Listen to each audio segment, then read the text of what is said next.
Tell me about the branding. How do you make them famous? Oh, make you famous. I think what holds a lot of people back with branding is maybe they don't feel like they're legit.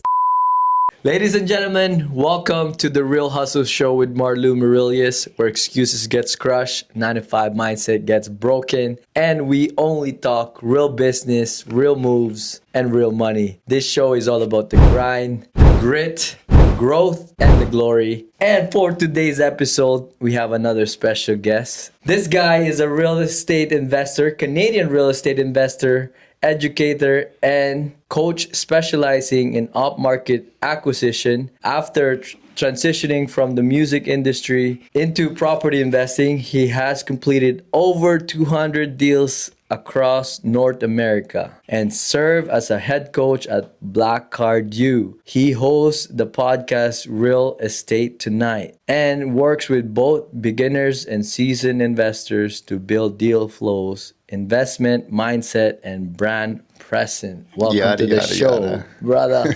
How are you? Good, how are you? I'm doing good. So for the people that don't know you, can you tell a little bit about yourself? Well, ChatGPT did a great job of...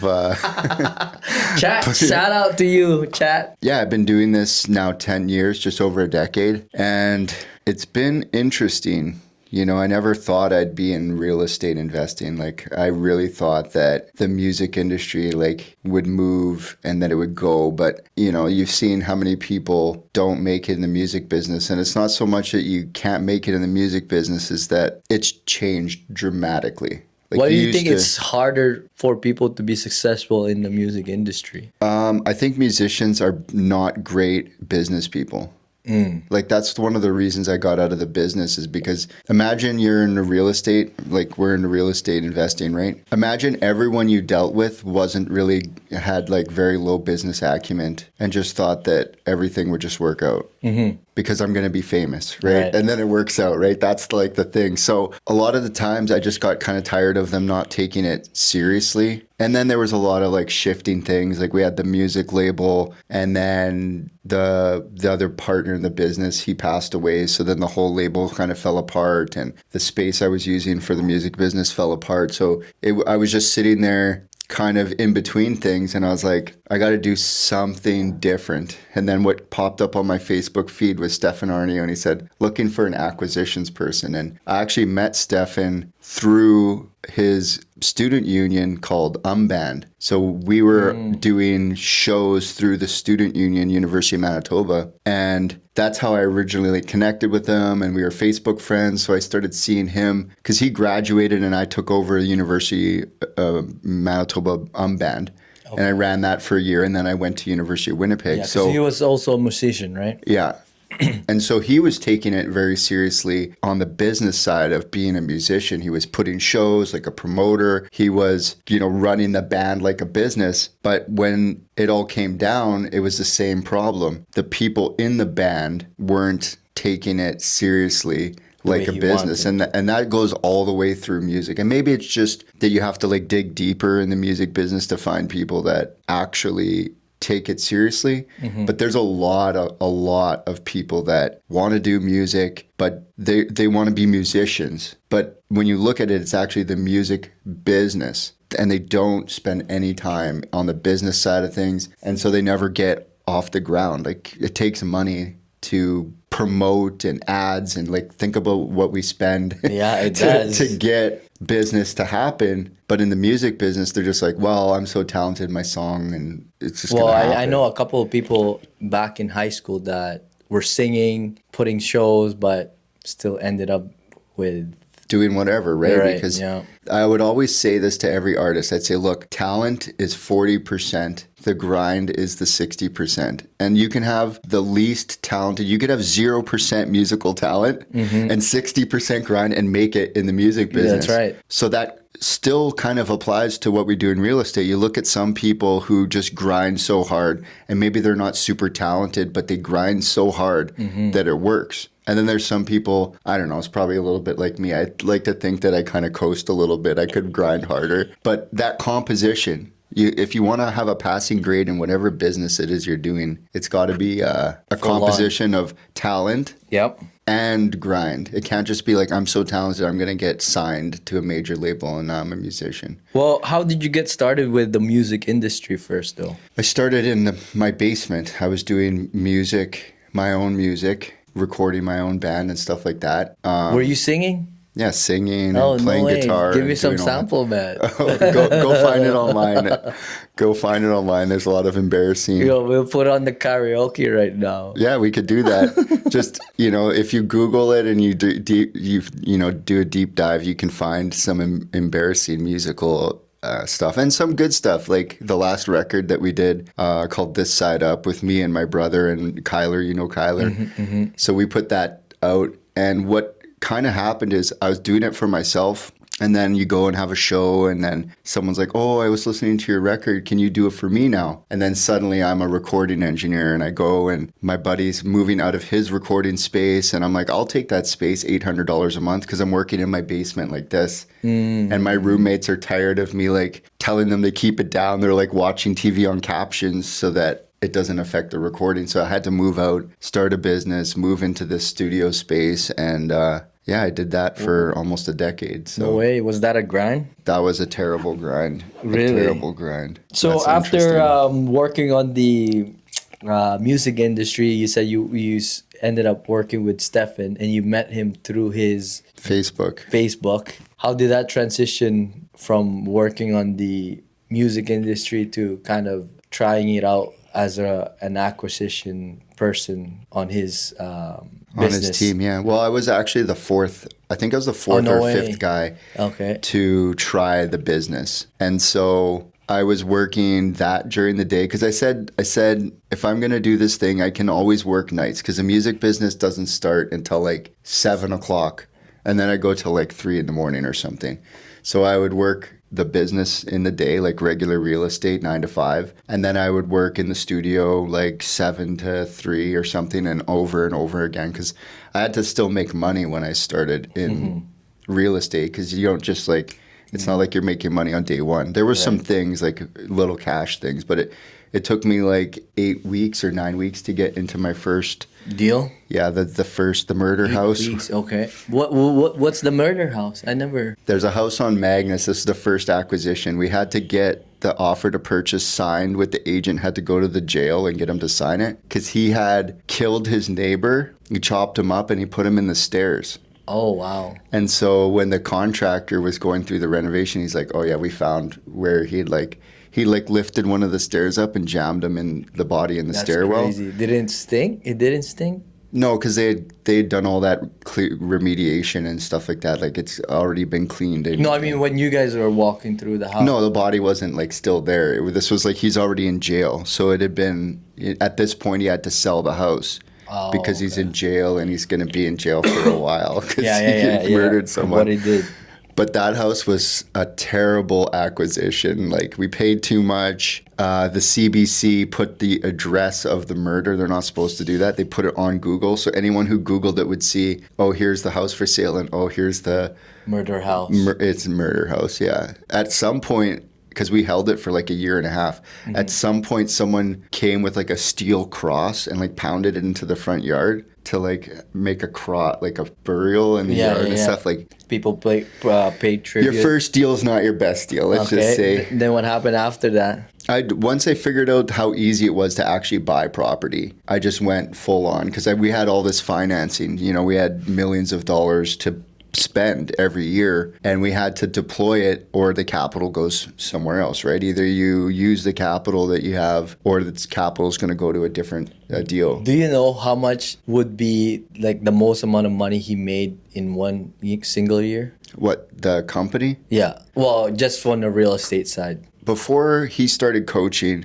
and before everyone started jumping in on the thing, this was before I came in because when I came in, he was trying to move into the coaching business because he'd already done the things, Rich Dad, Poor Dad, Hall of Fame. He'd already done, 30 deals the year before. So let's say it's like 30 and 30. So whatever that is, like just shy of $1 million. Because they were all like small houses. It wasn't ever like, let's go and flip something in the big side of things. So I would say probably when it was rolling, maybe like $1 million a year in Winnipeg in That's 2013. net or just the revenue? Probably that's for his side. I see. That would have been for his side, and then how he did the taxes, I who see. knows? Okay, that's still. But a lot I of would money. say like the gross would have been whatever the other partner would have been taking half or whatever. So almost 2 million in a year in gross, and then whatever you keep is like half, and then whatever you have to move, because we were moving $2 or $3 million in a 6-month thing, so we had to deploy. It doesn't take long to. When I started, he apparently has 25% of the kind of the product in Winnipeg. That's Well, there was no one else really. There was no one else really doing it. Right? So imagine it's 2013. Right. And the only way you can learn how to like flip houses is like some late night infomercial or some Rich Dad Poor Dad. Remember they used to come to town, or fortune builders used to come to town. I never seen Rich Dad Poor Dad. Yeah, because that was they'd kind of moved out of Canada, and it was only fortune builders was still doing seminars, and now you notice they don't do any of that. They just do it online or and then you became a coach in the company. Yeah. See, this is the problem with real estate. You cannot stop, man. Back to what we were doing, like he was transitioning into real estate coaching because that was like what people wanted him to do. In business, you kind of do what people ask you to do. Like doing what you want to do, that's cool if it aligns with what people will ultimately pay you to do. So what I did was took the seat of calling the realtors, putting the signs up. I can remember 3 a.m. putting signs up in back lanes and stuff back when that was still a like thing. the bandit signs. Yeah, back when bandit signs were still a thing. Yeah. Not so much a thing anymore. No. But yeah, and so it took me about 8 weeks to crack the code. And then once I had that shift in my mindset, I did 9 deals in 9 weeks. Wow. And so we just acquiring. Yeah. One deal a week. Yeah, every week from MLS, nonetheless. Not just like from here and there and everywhere else. All that dialing, all that meeting realtors, all that, going and getting my numbers straight and the confidence, it just clicked. And we got to a point where it's like, okay, we have to like stop and flip these houses now. And that's kind of where wholesaling kind of started, is that we got to the end of the pipeline and I was only getting paid to acquire. Right. I wasn't in the flip side at all. So like all the profit and all that money was made on the company, right? Yeah. So I was like, okay, how do I keep making money? Well, now I just would start finding them and getting rid of them. And so how would you guys kind of split if you get a wholesale? 50-50. Oh yeah. So he would take half and I would keep half. He would just pay for the marketing and then you do all the the flyers and the stamps and the envelopes and the gas. And so working in that, it allowed me all the like sandbox to play in. And then it just turned into a thing where eventually he just stopped even caring what I was doing. I had signing authority. I was just doing whatever. Yeah, he trusted you 100%. What is it like working with somebody that is very successful of what he does? I think it was great, and looking back on it, I probably, with my own ego or whatever, undervalued the positioning, because people were paying 50, 60, 70,000 American to spend 30 minutes with him once a week on the phone. Wow. And here I am, just like, we would just sit like this for hours. At the end of the day, all the people would leave and we'd be in the boardroom and be like, okay, what do you want to do? And it'd be like 2 or 3 hours of just figuring out what it is the business is doing. So looking at that, it was a huge opportunity. And it had the real estate still been a thing, but eventually you realized it was like, look, the Winnipeg real estate thing would never, because we could flip all year. Let's say we did like 20K a deal and we did $400,000 of net or gross, let's say net. It doesn't take long. We would go on a seminar thing and sell $400,000 in a weekend. That's great. And we would go to Edmonton one weekend, and next weekend we'd be in Calgary. Next weekend we'd be in Vancouver, and it'd be like $200K, $400K, $300K. And so we would collect like maybe $1 million or $1.5 million just doing the tours. 8 weeks in the tour season at the beginning of the year. And why flip houses at that point? Yeah, when people wanted to buy the information on how to flip houses. I would always say, the people who made the most money are not the people in the gold rush, but the people who sold the shovels. Right. In a war, who makes the most money. Yeah. Well, what do you think about the real estate training nowadays? Because you're doing trainings, right? I do the training, but it's really shifted There's a lot of like online gurus where it's just like maybe they took a course and they learned some stuff and now all of a sudden they're teaching the business, right? And that's to each their own, like do your own due diligence. But it takes 7 years, 10 years to even see the real estate cycle all the way around, to see the top, to see the bottom, to see the up, and to feel the contraction of the market. So if you're looking at a real estate program or someone like that, like just make sure they've been in it for like Exactly. at least 7 years, because you have to know how to handle what strategies work in what market. But I think YouTube's great now. Like you can learn a lot about what it is you want to do. Like the other day I was putting together like an AI chat bot, right, that you call and talk to. And I learned all the stuff off of YouTube. No way. Now, could I buy a course and like go all in on that and really learn what it is? Oh yeah, you can definitely like still collapse the time frames, but I think people are hesitant from investing. That's not me, that's you. Or upstairs, more phones going on. Sorry, man. Okay. So going back to the coaching, I do believe that you have to do your due diligence with whoever you want to work with, because I myself wasted A few dollars. not dollars, like $40,000, 50, I would say, for something that I thought would help me. But that's, like. But like break that down. Like, did you buy it because you were excited? Yes, because I was excited to start another avenue. Well, you were frustrated in the avenue you were in. No, I because was otherwise, not. why wouldn't you just stay in your lane? That's a lesson, right? Because people, when you see another shiny object, you try Yeah. to chase it, right? So that's one thing that my mistake, number one, because I was already doing good with what I'm doing. I could have doubled down on it, but I was like, you know what? My ego, just like you Diversify said, your income, right? yeah. Diversify whatever you're trying to do. And I was like, you know what? I could still do this. And I wanted to do this. So I hired this person. And next thing you know, it was a shit show. And I guess that's kind of my another tuition in life. Yeah, learn. Sometimes you learn and sometimes you learn a lesson. That's right. And I don't think It's really hard for someone to try to sell me coaching.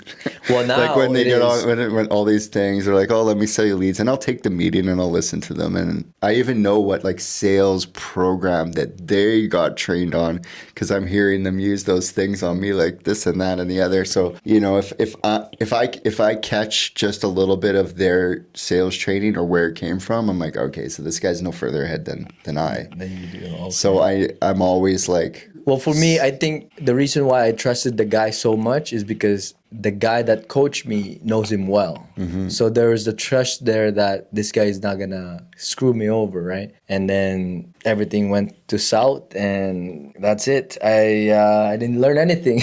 Yeah, you did. Did you learn? I did learn a lesson, but I didn't learn anything about the business that I was getting into. That you wanted to get into. That's right. So, what do you think is the number one emotion that people don't know how to control that leads to failure? Well, I think it's fear, because for a long time, and this is something that always hits. I came back I was at the office one day. This was back working with Blackcard, and Stefan had just come back from one of his like last trips out to the jungle or whatever. And he came back and he said, "Fear doesn't exist." And I was like, "Of course it does." And he said, "Fear is a composition of just not knowing. It's like you're not afraid of the dark. You're afraid of what you can't see in the dark. So around things that bring you fear, you got to turn the lights on and either get someone to train you through it, or go into like, we all have maybe a room in your house that like the light burns out in the basement. There's no windows, but you've been in that room a bunch. This is one. Yeah, there's no windows in here. So if the lights all go out, you can still find your bookshelf and get around here because you've been in here a million times. But me, I might like hit my knee on this and that because I've never been in here before. So that really is the thing about coaching, is that you can either bang your knee on the coffee table in the dark, or you can have the person who's been in there who knows it in and out, walk you around the room in the dark until you can find the light switch yourself. And then once you know where the light switch is, anyone can go into that room in their house and find the light switch in the dark and be like, 100%. hold on. And you can go ahead of your friend. Yeah. But you're not going to send your friend into the dark to find the light switch and tell, oh, it's on the wall in the back. You're going to have to do better at explaining where it is. You know, watch out for the coffee table, you might say, and it's at the back up high in the middle of the room. And that might be enough that someone can find it. But most likely they're going to get halfway and be like, where did you say it was again? So that's the big thing that holds people back, is that they're afraid to go into the dark. They're afraid to go into the unknown. And the only reason that people typically do that is if the fear of staying out of the dark is like, if their fear of change isn't great enough. Like if they're like, oh, my life's good. Yeah, why do you think people don't like changes though? Because Well, I had to change myself, because I used lot. to be a lot. I used to drink every weekend, even though I had my Elijah. Mm-hmm. And bro, trust me, I would drink every single weekend. Yeah, why not? And that is all gone. As soon as I started with a coach and got serious about life and Well, that's what business. it is too. You got serious about taking away the things that are like holding you back from what you perceive. Like some people drink for relaxing. You know, they do their business. They have that control. They just have a drink after work or whatever. You also think to yourself, they'd probably still be a high performer without the alcohol. Mm-hmm. They'd probably still be a high performer without the drugs or whatever they're using as a crutch. Yeah. But it's whether or not that they think that that's what they need to do. If they don't think it's a problem, then it's not a problem. But if at some point they think it's a problem, you know, like a few months ago, I was like, I'm not going to get high anymore. Like, I like to, it's Canada, right? We smoke weed here and there. And even, you know, like at a party or whatever. But I was like, I'm not where I want to be. So I'm going to stop that to change the cards. Mm-hmm. Not because I'm not comfortable with what I had and what I could do. And, you know, it wasn't like necessarily holding me back. At least I thought. So I was like, I'm going to shuffle the deck. I'm going to change the underlying habits of the day and see what the math comes out. And, you know, just going into, I had one of my best months because I was, I guess, just focused on trying to have my best month. Right. Could I have that? Could I had that month, you know, years ago? Yeah, maybe. Have I had months like that? When in the was past? this? Yeah. Recently? Yeah, like in June, in the month of June. Oh, when we were talking about on the in the car, when we sold that deal. Which deal was that? Valor. Yeah, the messed up foundation. Yeah, Bro, I don't even remember that deal. That's how many deals I did that month. yeah. So that was the best month. Yeah, well, it's Yeah, like yeah. vibration Right. and action. Yeah, you told me about how and- much you made that month.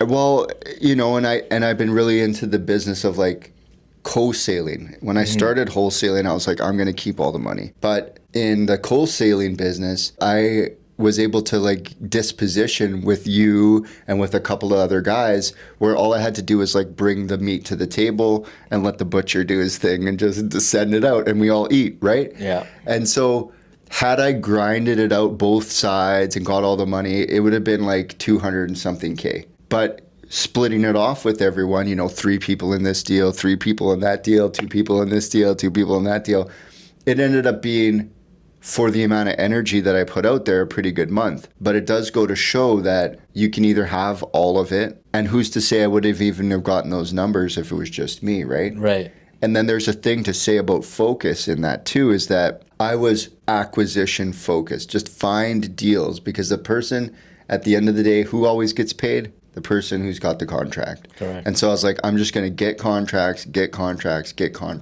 And the only way I was really able to really move like that is that I was changing the thing, you know, wake up before everyone, get a workout in, take your multivitamins, watch what you eat all day. Mm-hmm. If it's working for you, eat the same thing. Like I've got this, the routine was like wake up, hang out with my son until about, he had to go to school at like 1. We'd go to McDonald's. I'd go through the real estate news. I'd eat and this isn't to like promote McDonald's, but that was the middle of the day, the McDouble with the extra patty. And there's something about the chemical balance of whatever I'm eating, who knows what that is. But it helped me do the whole afternoon without having to eat anything else, as well as, this isn't health advice, by the way, White Monster energy drink. But really importantly that I had it like every time. It was like I wasn't just drinking it because I was like, oh, I want to have one. I was drinking it because in the morning I would have half a cup of coffee. It was like planned out exactly. Half a cup of coffee, Coke to drink, the same meal every day at lunch. Right about this time when I started to burn out, I'd crack the White Monster energy drink and power through the afternoon. Holy. And then I would have those, I think I gave you one of those. Yeah, no, you didn't give me one because you ran out. The protein shake. And I would drink like 4 of those a day. So I had protein shake at 4 a day? There's only 20 grams of protein in there. Yeah, It's not like one of those like mutant mass things. It's all fat, right? But it was like a routine of shuffling the deck. If you're not happy with your results, you don't have to change everything.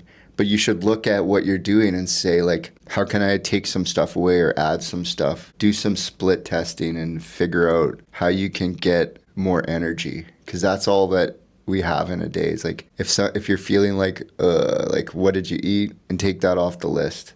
Like, watch the energy wasters. Watch the energy suckers in your people, in your things, in your conversations, in your head. Just like, what's the point of like sitting around being like, oh, my business isn't doing good? Like, okay, cool.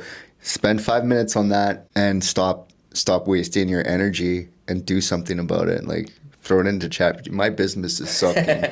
What should I do? Help me. Yeah, what should I do? Like, when you were coaching people, were there like a number one excuse that they use because they're not getting enough deal? Well, I think a lot of people thought that they were doing what they needed to be doing. But when you would, okay, let's open up the box, you'd say, okay, like, how many offers did you do? None. How many calls did you make? 5. How many realtors or how many mortgage brokers, like, how many money calls did you make? And it was always just low action, thinking that it was enough. When we in the program would set I want you to call 50 realtors a week. That's only 10 a day, 5 days a week. Mm-hmm. You can get 25 calls done one day and 25 calls done the next day and get the result. But 10% of that it's always scaling, right? Like, if you do 500 calls to realtors, you're going to find something. Oh, yeah. If you do 5, the odds of you finding something are a lot lower. So that's one thing I really love about real estate too, is like, if you want it, go get it. Right. And if you didn't get it, did you really want it? So what about the people that does everything, they do everything, but still they don't get any deals? I never saw that. I never would experience that, because as soon as people put the fire to the thing, it would magically happen. It's like, oh, it's working. How did it work? And you'd ask them, like, how did you get the deal? It's like, oh, well, I put the marketing out finally. Yeah. And there's that whole learning thing too, where, maybe you're not great at talking to realtors at the beginning, but you get better. Alex Hormozi says, how to get better is to do more reps early. That's right. To collapse the time frame around, getting good. Yeah. Okay, now we're going to go to the mindset kind of section here. What do you think is more important, mindset or hard work, in your opinion? Hard work. Mindset's garbage without hard work. But if you have the mindset, you probably know that you have to do the hard work. But there's a lot of really smart people who don't do anything. Right. And what's the point? It's like learning without doing is worthless. You might as well have not learned anything. Right. Knowledge is not power until it's applied. Yeah, you have to actually do it. Right. Hard work. You think so, huh? Yeah, for me, I would say mindset first. You work on your mindset, and then you apply the hard work. Because if you don't have the right mindset of what you're doing, it's never gonna work out. Because number one, if you're already doubting that, okay, I'm not gonna be successful in this industry, you're never gonna be successful. But there's this story that goes, there's people that are way less mindset. Let's say whether it's IQ, whether it's information. There's people out there who are killing it, and they have no mindset training, and they have no knowledge about the business, but they're in the business. It's like I've had these students over the years where they would find a deal, or they would be like pretty prolific at finding deals. And I would say, like, how did you find that? And they'd say, well, I was just out doing my thing. I was just out doing activities. It's like, how do you find gold? Reading about it in a library? No. But You have to know what it looks like. Like, you got to kind of know what you're looking at. But if you go all the way back, there's got to be like a desire. Like, look at the kid who gets good at basketball. It's not because he got kicked out of the house and he had to go out and play basketball and you know, you ended up. It's mostly that they were just playing basketball and playing it and they got good at it and they had a desire to get good at it because they had like a passion for it. I think that the people who get really good at, say, real estate investing or business, they like the game. They enjoy I do. the game of like what's next. You know, the growth, the game. Some people don't want that. They want to wake up. You know, some people don't train after university. They get their degree and they're done. They want to wake up, go to their work, get their merit promotions over time. It's called the rat race. Yeah, I mean, that's what keeps the lights on. That's what keeps the power on in this building. So there's one guy that was here the other day. He said it was a golden handcuff. It can be, but I think that we as entrepreneurs and like business people are like, 95. That's a war on the 95. And yeah, because it's not for us. We're a little bit wired, a little bit crazy. We're crazy. And I think the other thing too is that there are some businesses that you have to go and do. Like, not everyone can run the contracting company. Mm-hmm. Some people don't want to. Well, that's what I'm saying. They don't want to deal with people. What I always tell people, you have to try though. Yeah, I mean, because if you don't try, you'll never know if you're. But some people just don't even want it. That's what I'm saying. But that's the thing, though. They don't want to try. They're happy with the number of vacations that are allotted by the company that they work for. Yeah, so they want a life that is stress-free, and they just want, you know, to travel, but they don't do what it's required, like what we do. Because we can travel anytime we want to. Yeah, and like take the kid out of school and go to Vancouver, and you know, John was like, "Oh, don't you worry about like putting your son, like getting him into school and stuff like that," because we were in Vancouver out in BC for like 20 days or something, Airbnb here and there, and I'm like, no, I don't think he's missing anything other than socialization. Like, things are changing so fast on the schooling side of things. But to be able to just get in the car and go to BC and come back, and you know, like there's not really on a drop of a dime to say, like when we up and moved to Ohio for like 6 months, it wasn't like, oh, I got to check with my work if I can take time. No, we put all the stuff in the car and we drove and we got an apartment there and we flew back and forth, and you know, it's a different type of existence. And I don't think you can know about that unless you've been part of that. I think that's something that like the people that are doing like a steady 9 to 5, and that's good. You know, there's got to be people who are sitting at the City of Winnipeg tax desk. Well, there's nothing wrong with the 9 to 5. I always say that. There's nothing wrong with it. But like if you want to achieve something different and travel anytime you want, make as much as money as possible, you're not going to get that at your job. No, you probably have to like do the other 5 to 9. You know, you got to do the extra to get the extra. That's right. So you can enjoy your 9 to 5, then work aside a business at your 5 to 9. Because it's even, you look at like let's say a lawyer, right? Mm-hmm. A lawyer can do the business of being a lawyer and make good money. Mm-hmm. But if they want to get the extra that we're talking about, they got to open their own law firm and hire lawyers and market for their business and network. You're like, every business, even Manitoba Hydro is an entrepreneurship.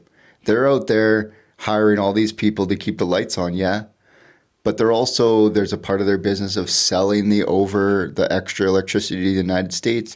Someone's brokering that deal, and I'm sure it's not a flat base. I'm sure there's a commission to get the most money out of the States when they sell the hydro. So I think that it's not quite as obvious to everyone how close entrepreneurship is to their everyday. I mean, we're all entrepreneur, but some people they have to sell their time. Mm-hmm. And we have to sell service that makes more than selling our time. That's the whole thing. Like when I started working in the music business, that's when I started still like exchanging time, but being able to like arbitrarily say like, I want this much for this and this much for that. And then eventually, when I quit the music, and this is an interesting story, when I quit the music business, I was like, I had all these people still calling my phone, and I'm like, I would be in a recording session and I'd get a lead call. So which one are you going to do? This is paid $30 an hour, or I have my burner phone ringing for a lead from a flyer. What am I going to do? So I stop the recording session. I say, give me a minute. I pause their session because there might be $10,000 on the phone line. And here it's the $30 for this hour. So I was like, I got to get out of the music business because my flyer rings are coming in my music time. It's starting to bump up against each other. So I'm like, every time someone calls me from here on out, I said, I'm adding $10 an hour. Someone calls me, it's like $50, $60. Another person, 70, 80, 90. And it kept going and kept going. I'm like, this is crazy. It got up to $140 an hour to press record and like to do it, which did show that for a long time, I guess I'd been undercharging, but that you can charge whatever you confidently think you can get. Yeah. Right? Yeah. Or whatever you think you're worth. And if people don't want to pay that, then it's not your clientele. And that's exactly what I did to get out of the business. I alienated the clientele by making my cost outside of it. Like they call me up, oh, can you do a session? Yeah, if you can afford $400 for 3 hours. And they're like, no, I can't. Well, go to the next guy then. Hey, let me hook you up with some other guy and he can do a $30 an hour business because I'm busy.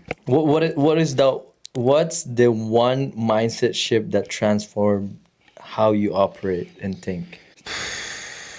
I think it was when right at the beginning, hit that first deal, and then really things started rolling, unlocking deal after deal after deal. And coming from the music business, having all this overhead and all these hours, and then moving into the real estate business, and suddenly Stefan's cutting me like a $12,000 check for, 6 properties or whatever.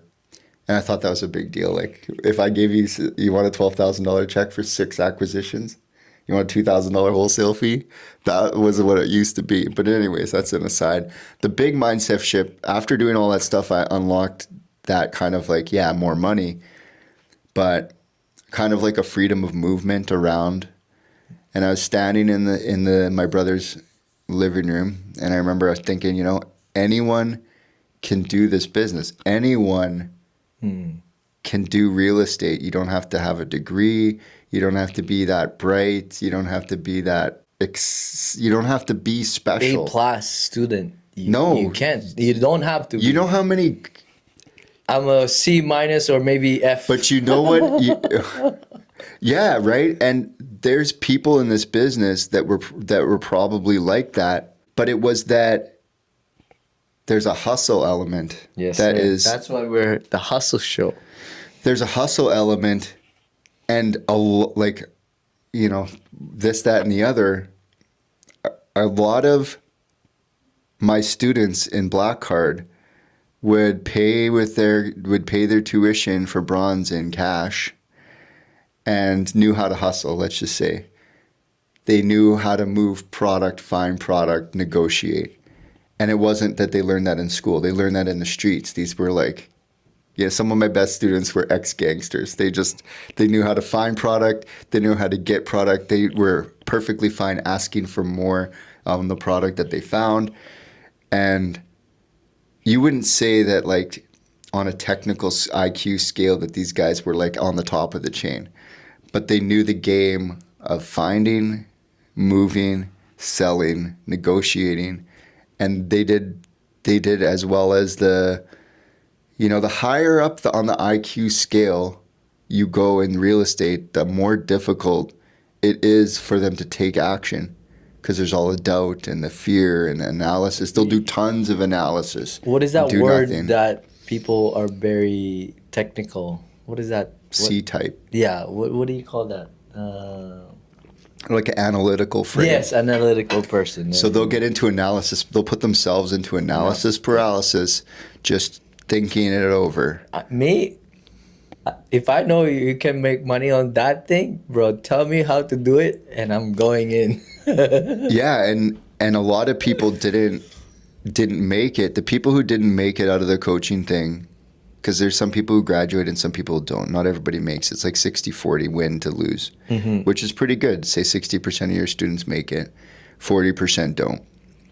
Of the 40% who don't, it was that they didn't believe it could happen, because they would, take their analysis and, what if this happens? What if that happens? What if the contractor rips me off? What if the market crashes? What if?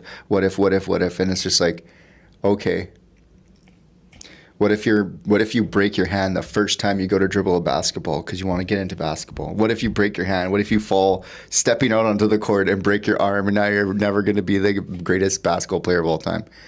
You got to stop. You got to stop with that and start adding like the what if you do make the money? What if, you'd rather season your head with like, what if that person takes your offer? Exactly. You never know. Well, I was talking to another entrepreneur in town. He's running an event, and he got this lady texted him back, said, "Oh, I just hired 17 people, and I can't make it to the event." And I said to him, like, "Why don't you just text her and say, like, well, that's great. Bring all 17 of them. I'll give you a group discount." He's like, "No, I can't do that." And it's like, I said, just send it. Like, what if they say yes, and you sell 17 tickets on one phone call? So. I think it's that belief thing that keeps people from making it, is like they spend too much time on the like, what if it doesn't work out? Well, what if it does? What would you advise somebody that wants to be consistent on business and life? How do you stay consistent? How do I stay? I'm not that consistent. Here, I'll give you the blueprint on how to not be consistent. Wake up at whatever time you feel like it. There you go. Go to bed whenever you feel like it. Eat whatever you feel like eating. Feel however you want. Don't manage your emotions. That'll make you very inconsistent. What else can make you inconsistent? Change your mind a lot. Like, change your mind about what you want to do. Like tomorrow, just change whatever business you want to go into. Like, every day, change the business you're trying to make money on. Don't do what you said you were going to do. Like, if you said you were going to do something, don't do that. Just do something else. So if you want to be consistent, do the opposite of those things. Because what's the overlying theme?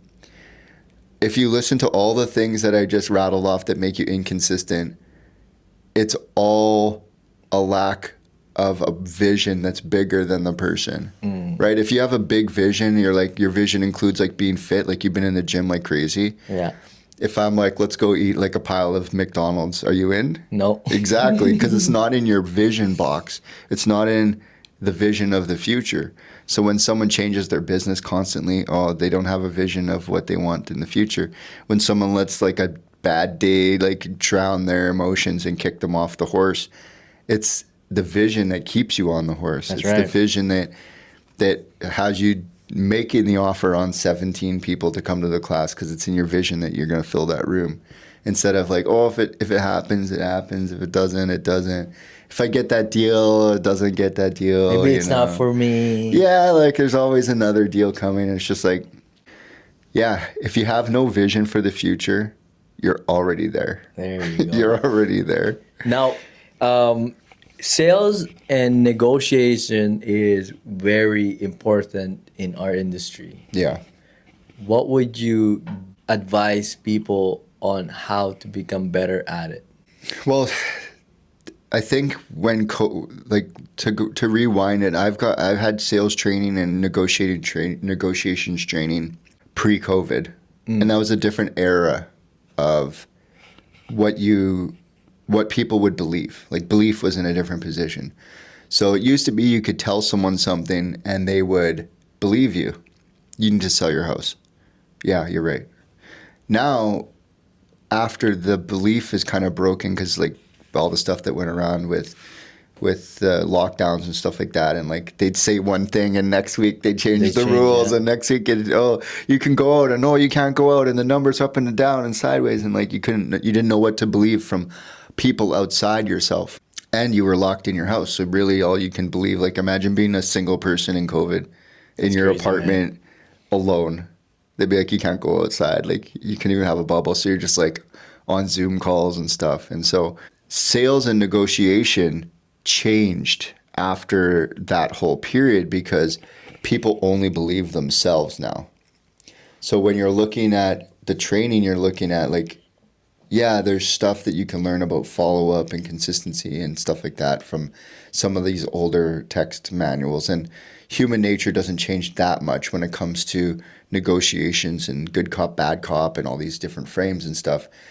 But I think the biggest thing that we can learn as sales and negotiation people in real estate and whatever business you're in is that we have to start understanding why people are making decisions or not, and helping them come to terms with a decision that is good for them. You can't even really sell someone into something. You have to kind of figure out one, is this even something that they need? Mm-hmm. Two, is this something I can deliver? And three, do they even want to make that change right now?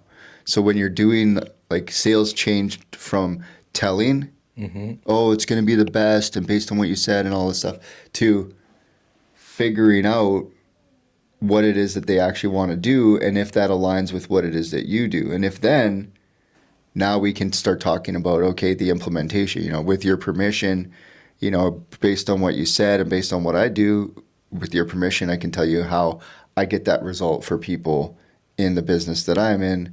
And if you'd like to take advantage, we can talk about how that works. Does that sound fair? Sounds fair. And now we're into the permission, which is not only did I ask, now we have to ask for like a permission to close. Now we're into it because you're in agreement. And instead of telling you things like this is going to be the greatest thing, you have to reframe it to, do you think this could work for you? Mm-hmm. And if they say yes or no, we're moving in the sale. Yes, I think it could. Why is that? On a scale of 1 to 10, why do you think this is the thing for you? What number would you give it? And they're like, no matter what number, you say, oh, well, why not a 1? Oh, because, and that's a big thing, right? For all the people doing a real estate transaction or a sale, when you get down to the confirming of the sale, so let's say we want to confirm a buyer to close. Okay. You say, if I gave you that price and those terms on a scale of 1 to 10, how does that make you feel? And you say something like a 7. They're like there, but they're not. It's not a 10. So you say, well, why not a 1? And then they're going to tell you what they like about the offer. Well, I do like that you're going to give me the price I'm looking for and the date that I want to move out. And so, okay, so all that aside, why not a 10? Well, I still have some apprehension about maybe I'm not getting the best possible price.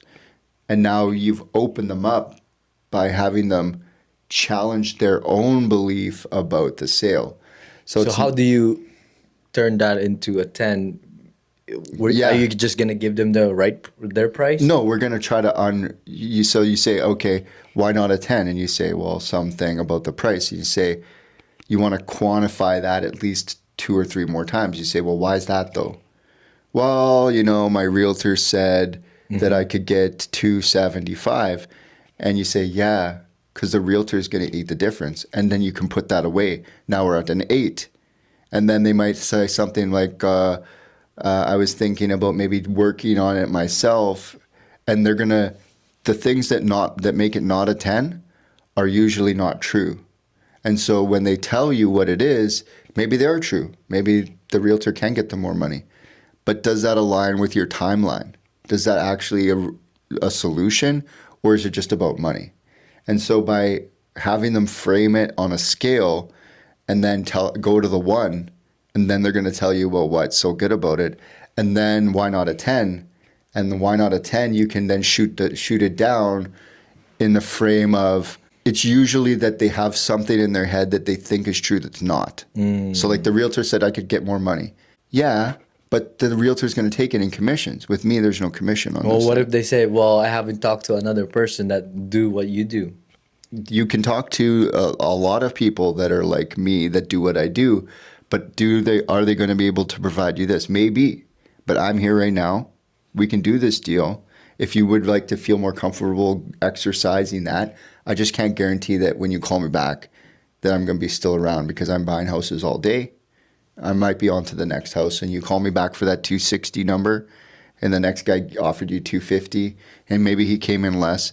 So it's all about, these are all truths. I might not be interested as I am interested today. Correct. Yeah, because something can change. And the next guy, you might check all the other guys, and they all might have worse numbers than me. I might be the guy who's offering you the most, but you don't never know know. that. You don't You know know. that. All you really can say is that, look, if you like the offer, we can do it. If you don't like the offer, we don't have to do it. And you start your slow walk. But it's usually in that, I love in the that. difference is Pre-sales things- training right here, bro. in the difference of the 7 to 10 is usually something they think is true but is not. And then to get them to come to that realization, instead of you telling them, well, I'm the guy who's going to pay the most, you say, well, why is that important that I pay you more? Well, why do you think someone's going to come in here and pay you more? And getting them to say the words. That's the key of sales and negotiation after 2020, is that if they say it's true, if you say it, it's not true. So you have to get them to think out loud by asking questions. They think out loud. They said it. It's true because they said it. If I say it, it's just me selling, right? I get a lot of people saying that what we do is scamming people. What do you say to those people? I think that this industry has the potential to scam people. I think Yes. we certainly could go in there and scam people. Right. And there's people that try that and maybe get away with it a couple of times. But if you really want to build a business in this business, you'll have a very short career scamming people in real estate. You'll get caught by securities. You'll get caught by the lawyers in Canada are usually pretty good at shooting down scams. Like, we've had offers where the seller wanted to sell and the lawyer killed the deal. So there's a lot of checks and balances. You can't really be out here doing that. That being said, it certainly could happen. But if you want to be in the business, like, don't. Don't at all. Even with dealing with the other guys in the business. I know. If Some you- guys, if you, we all know. yeah, I mean, you can have a short career or you can have a career that goes long. Okay. Well, about the branding, tell me about the branding. Like the branding stuff. Yeah. What do you do with people? How do you make them famous? Oh, make you famous. Well, we're sitting here kind of you're probably one of the guys who like took it the most seriously. I've trained lots of people into this thing, but I think what holds a lot of people back with branding is maybe they don't feel like they're legit, and so they hide from the camera. Like, What is that word that they said? What is that word when you're doubting yourself? Fear, not fear. What is that word, man? well, it's like the whole business, like they feel like an imposter. Yes, imposter syndrome. I have that feeling sometimes. Well, usually everyone who's in growth and is in business and is moving forward, you're always feeling like an imposter because you're always shedding your skin. Like, if you don't feel like an imposter, you're probably super comfortable and you're You're cocky. well. And this goes back to, remember we were talking about mindset or hard work. Yeah. The people that never feel that are just so full of themselves. And they're usually, like, not to say anything about anything, but they're usually, and this is scientifically, not my opinion, people with lower IQs have higher self-confidence because they're not doing the math that, like, I can't jump off this garage into the pool. They have massive self-confidence because they're not even doing the math. They're like, this Yeah. sounds like a good I'll just idea. go. If I'll I just get go. injured, I get Right? injured. And so the same applies to those people when they open that contracting company. That guy, he's like, I'm starting a concrete company. And they're like, how? And he's just like, I'm just going to start it. I'm going to start getting the bags. I'm going to put them in the back of my car to start. I'm going to just start. I'm just going to do it. I'm just going to go.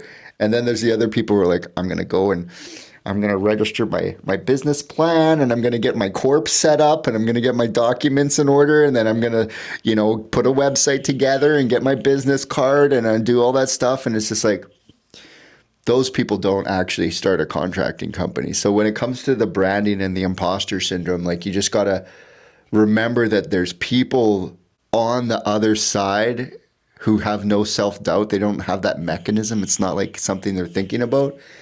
And they're killing it because they're just doing it. Mm. And so when it comes to branding, like, all the things that you've been doing, you've just been doing it. Like, how many people can really listen to the Tagalog version of some of these podcasts? Yeah. Not that many. Yeah. But what do you think of that idea of doing both Tagalog and English on this podcast? You think that's a good idea if you were to give me an advice? Because you always give me an advice, and I appreciate that. Well, the most authentic version of you is the one that's the easiest to do. That's right. And so if you imagine, me, and we're going to do this in English, and then you probably know, like, a guy who runs a business and he's Filipino, like, straight up. Me and Renz did it full on Tagalog, and we went overtime. Yeah, right? And so who's going to love that? Am I going to watch the translated version? Are there tools out there that I can translate that? 100%. But the authenticness of, if I listened to you guys do it in English, it would have been that version of that podcast. Mm-hmm. But because you put the barrier down on, we're not trying to be perfect in English. You would say to yourself, you're more fluent in Tagalog than you are in English. Yes, right. So that's a better podcast for you and him to do because it's authentic. Mm-hmm. Even Renz, to some degree, I don't know if his English is better or maybe it's right on the line there. Well, he wanted to do Tagalog, so I said, bro, I'm in. Right, but would you say his is better or worse than in the English? He's better than me. He's better than me speaking English, in my opinion. He speaks better English. He speaks better English. Right. So what I really like about the whole thing is this. Because we always talked about, there's a huge portion of your brand is a mission to help people like yourself get to that position, like to get out of the 9 to 5. That's right. And we have a ton of Filipino immigrants in Winnipeg alone. In Winnipeg alone, but in Canada as well, Edmonton, Portage Prairie, like some Calgary, of these places, Calgary, Alberta and We're stuff. everywhere. Well, you go to Vancouver, not so much. Bro, there's too expensive. Surrey has lots, and Richmond. By population, buddy. I was just there. It's not that much. I know, but like there's still lots. There's a lot. There's more Filipinos than none. are here in Winnipeg. Yeah. Yeah. And so when you imagine to help the most people is to do it in that, so that you can break down that barrier, because all of the training and stuff is in English. Mm-hmm. And what if you just don't understand just the way you're saying, like, mindset, like, where's the mindset book, where's the Grant Cardone book in that reference material? Otherwise it's Google translated websites and Google translated text, and that's not the same. Like, it's not the same. And so you doing the podcast like that is going to hit exactly where it's supposed to be in the authenticness of the brand and the mission and all these other things. So it's really easy to just stack that up. Now for me, look at my brand, it's like, oh, I'm going to help more white people, English white people get into real estate. Like, we need more of us in here. We're already, the room's full, man. We are a minority of this industry in real estate, because there's not much Filipinos that goes in real estate. I'm really surprised there's not that many Aboriginal people. That one too. I don't know that I know any. I will have an Aboriginal person here soon, so you probably know who he is. Who is it? I'm not telling you, but... Just tell me later. Yeah, I'll tell you later off cam, but he's going to be here. He's very successful on what he does as well. So I'm excited to bring him on, because I'm going to ask some question about their side of entitlement. Well, you know, we were talking about that the other day about why there's not that many Aboriginal people in real estate investing. And I think someone had mentioned to me something along the lines that owning property isn't a belief system. Really? Thing. In theirs? Yeah. Oh, like, wow. again, don't quote me. I'm not an expert on this, but that would make a lot of sense if that was the case. Like if you didn't value owning property, or that you valued owning it, but that you didn't really believe that anybody owned it necessarily, then the game of real estate is actually a complete falsity, because the whole game is owning yeah. land and owning real estate. So that might be why. But back to the brand message thing, like, it's never been easier to connect with your authentic fan base. And what's great about Instagram and TikTok and stuff like that is, it used to be that you had to put in SEO keywords to get to your market. You used to have to like find your demographic and market to them. But now all you have to do is be, and the algorithm Gives it to you. will give you to whoever cares, right? So it's taken it make it even easier, is that you just have to do, and the algorithm will feed it to the people who want it and the people who don't. You know, people are afraid to post 10 times a day. I The remember algorithm you. will figure it out for you. I remember you teaching me about, or giving me advice about cutting the room, Cutting the room in half. in half. Hate, that's what Stefan would always say. Is I'm sure there's a quote from somewhere else, but it goes, hate me and I'll forever be in your mind. Love me and I'll forever be in your heart. And those are the two sides of the positioning. Because if you have, let's say you're doing a content, let's say you're doing like, you know, especially with the intro that you do to this show, you could be like, we're going to do a podcast about talking in a basement, and like, who cares? No, right out the top, you're like, we're breaking down the thing around the 9 to 5, and it's all about the hustle. And so just that statement alone pushes a bunch of people out. They're Good. like, That's what I want. Exactly. That's what we want. Because if you're not polarizing, it's like, is vanilla ice cream a flavor? Yes. Is it, or is it the base ingredient for all other flavors? Like, is chocolate ice cream really chocolate and vanilla? Is strawberry ice cream just strawberry and vanilla? True. Is every ice cream flavor just vanilla with something in it? That is true. Right? Yeah. So then if you're vanilla ice cream and what you believe and how you promote and what you do, then are you even a flavor? You're just the base ingredient. So like, you have to do better. You have to be polarizing. You want to put as many like chocolate chips and like stuff in your ice cream, so that either people love that tiger, the orange one with the black stripes in it, or they're not. You know, look at black licorice. Either you love it or you're not about it. Like, black licorice is a very polarizing discussion, because like, I like it. Am I going out to buy it because I want to eat it? No. But there are people who love it, buy it, have it on their shelf, eat pieces of it when they're watching TV. That's not me. So to be vanilla ice cream in your opinion and your approach, and like, even with, let's say you're doing this show, it could be like the real show, and it's just like, you take hustle off the board and it becomes less. The real show. Yeah.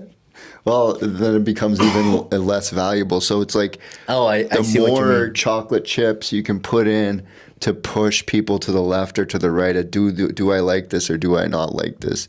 Do I like Marlou or do I not like Marlou? There's a lot of people that don't like me. I wasn't going to especially say it, but in real estate, I hear that from time. I hear that from time to time. Filipino. And I don't know why, but I guess my ego or my present is just not for them. That's good though. Like, you're better off having people not like you. Because like, what's the other option? Everyone likes you, so you're so agreeable that everyone likes you. That's That true. Not What are the everybody's- odds? What are the odds that everything you do and everything you say, people are gonna like you? You know, the other day I got into it with Jess. You know, like, Charlie comes around the corner and he smacks the dog with this, those like thunder sticks. They blow up the plastic things. It's not a big deal. But I grabbed them out of his hands and I just popped them. I'm like, no hitting the dog. And she's like, that was a little harsh. And I'm like, yeah, it was. But he's not going to hit the dog anymore. He's still sad that I took them and I popped them. And they're like plastic nothings. And so would I do that with something that he really loves? No. But it was an ability for me to make a point about, like, don't hit the dog. Like, don't be a psychopath hitting the dog. But she didn't like that very much. She didn't like my approach. Thought I could be softer. And I'm like, yeah, maybe.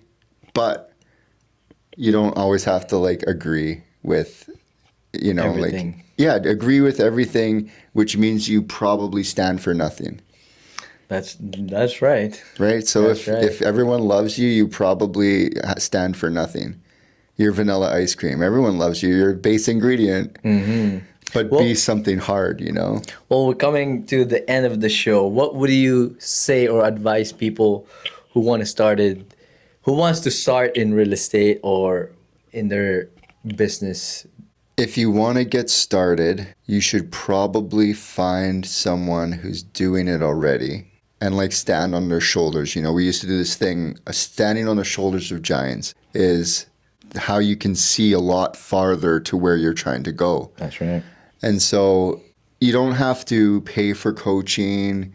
You don't have to. Well, you do, I think. I think at some point, but if you're just getting started, you can find some guidance early on from people that you already know.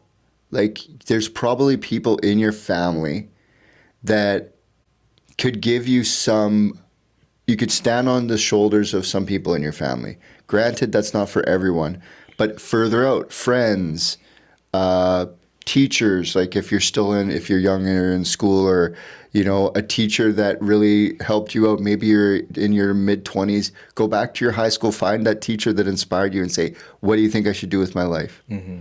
And that doesn't mean you have to take everything that they're saying, but if you're going to start something new, you should probably start in a starting position of advantage, which is get people on your side that you can call on, go to networking events. If you can't afford a lot of stuff, like educate yourself, discipline yourself, spend that time after the business day is done. Sometimes we waste time during the business day doing things we could do after the market's closed. So that's a big piece of advice. Like if you're going to do like your YouTube study course on real estate, do it when the realtors are sleeping and then apply it when they're awake. So don't waste your time in the middle of the day doing stuff. Like don't do paperwork when the market's open. Like do your paperwork when the market's closed, and the paperwork being like learning and stuff. But yeah, get a coach if you want to go fast and you want to go far. Vet them like we talked about earlier, but the coach, the mentor is going to be able to like shoot you to that next level yes, quickly. Sir, because for me, the $22,000 that I invested in myself would be the best investment that I ever did. The bronze program? In my entire life. Like, I don't think I would be where I am today without somebody teaching me and walking beside me, and me standing on his shoulder and he's teaching me all the things that he knows about the game. Well, it's like you get to like play the game. It's like playing a video game that I've already beat. Mm-hmm. And you're like sitting down to play Mario. And I'm like, don't jump on that. Okay, right here. Stop for a second, wait for the thing. Okay, now jump. Right. And that's gives you a bunch more confidence playing the game than just sitting there alone in a room being like, what's happening? Oh, I didn't even know there was a secret tunnel you could go down. Right. Mario, hey, right here, take this tunnel. Yeah. Oh, level 3, let's jump to the end of the game. So having someone who's done it and can like give you that confidence that you can take action quickly, knowing that they've already like kind of not beat the game, but are proficient in the game, that's going to collapse timeframes. And that's the big thing. I talked about this on my training a couple of weeks ago because I do that Wednesday training, right? Every Wednesday at 8:30 Central Time. Time is the only thing we can't get more of. And so if we're going to waste it, like not waste it, but we don't have to waste time. We can buy it.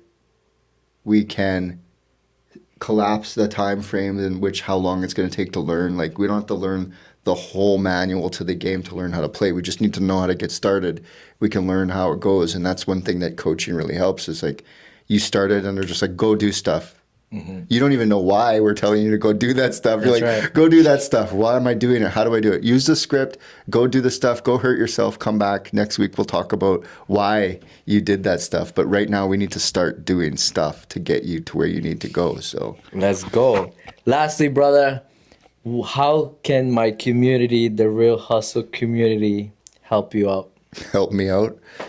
Plug it away. Well, to help me out, I don't know, go run the views on the Instagram, go to @Bryce Kaminsky and like learn the stuff. Like I really like it when I see people take the information because like I said, I'm not the most consistent guy. I'm kind of like a little bit of a philosopher in the business. I'm not like the warrior at the front, like cutting throats, right? I'll go out there and like cut a few throats, but you know, take the information that I've put out there and go make money. Yes, sir. Follow him. Yeah, go make money. We'll put his handle on the description Somewhere. below. Guys, thank you for tuning in at the Real Hustle Show. Stay grinding, stay winning. If you got any value from this show, make sure to share it to your friends, your family, and watch out for the next episode and stay hungry. Yeah, for Let's sure. go, brother. Thank you. Thank you.